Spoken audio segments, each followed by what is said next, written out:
The 2025-26 season is just around the corner, and the Calgary Flames are inching ever closer to relevance again. But make no mistake, they're still missing key ingredients before they can truly contend. Today I'm walking you through exactly what's working, what's broken, and what one or two moves could tip them over the edge. To understand where they need to go, we have to look back. The 2024-25 Flames were quietly impressive. They posted 96 points and narrowly missed the playoffs based on a regulation wins tiebreaker with St. Louis Blues. One major reason they were in the mix was Dustin Wolf. He emerged as their backbone in net with a 2.64 goals against average, a .910 save percentage, and a 29-16-8 record over 53 starts. But the Flames also exposed glaring flaws. They're among the lowest scoring team in the league, averaging just 2.68 goals per game. Their offense was heavily reliant on veterans stepping up, having career years like Kadri and Huberdeau, who also had kind of streaky goals by committee. Over the offseason, they didn't add much to fix the scoring problems. Management's approach in free agency has been cautious. So going into 2025-26, they have momentum and core pieces, but also real gaps. Before we dig into the weaknesses, let's acknowledge what's solid about the Flames heading into this season. I think the number one on the list has to be goaltending strength. Wolf has proven he can carry this team. The Flames will lean heavily on him again, especially since Dan Vladar has departed. Next on the list is veteran upside and leadership. Kadri still brings scoring and grit. Huberdeau had a rebound season with 62 points. He's still showing he has gas in the tank. Veterans can pave the way for the emerging rookies. Next, going to emerging youth and internal options. I think the biggest story is Zane Parekh. Zane Parekh can be a huge game changer. Parekh has excelled in the OHL and has shown flashes of elite play during this preseason. Who better to add to the team than one of the best offensive defenseman prospects when the team struggled to score goals? I can see him doing some great work on the power play.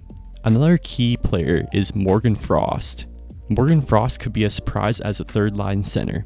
He showed flashes post-trade. A real positive sign is his performance during preseason. Even though it's preseason, Frost is tied for first in points in the entire NHL. For someone who was so snake-bitten last year, hopefully this confidence carries forward into the regular season. Younger players like Connor Zary and Matt Coronado are expected to get increased opportunities after their contract extensions. Lastly, Matvei Gridin, not Matvei Michkov, he actually led the Flames in preseason scoring, and he's pushing for a spot, so he could be a bright spot there too. So the foundation is there, but it's not enough yet. Here's where the Flames are one or two moves short and where the danger lies. I think the biggest problem is the lack of a true top line and a game-breaking forward. Calgary doesn't have a bona fide difference maker who can tilt games by themselves. Huberdeau is solid, but not dominant. Kadri is aging. They lack that 90-plus point guy or 35-plus goal scorer. Teams like Colorado, Edmonton, and Vegas have those players driving offense. The Flames still play much quieter, more team-oriented offense. Depth scoring and secondary production risk. If Huberdeau or Kadri regress or get injured, there aren't many safe bets behind them who can step up. And lastly, over-reliance on Wolf. If Wolf hits a sophomore slump, gets injured, or hits fatigue, the team could crash hard. So heading into 2025-26, the Flames are not far off. They have a stud goaltender, veterans who can still produce, and a few young players pushing for roles. But the difference between being close and being competitive in the tough West often comes down to that extra star piece. With the moves that GM Conroy has made, the star player or players might be there. Good things take time, and as rookies develop, there might be a few diamonds in the rough. If Calgary can identify and acquire that spark, whether that being a top-tier forward or elite offensive play driver, and maintain their defensive foundation, they might move from a wildcard hopeful to a real threat. Without it, they remain a dangerous, scrappy team that may fight for a playoff spot, but not necessarily make a deep run. What's your take? Are they already there or still one move away?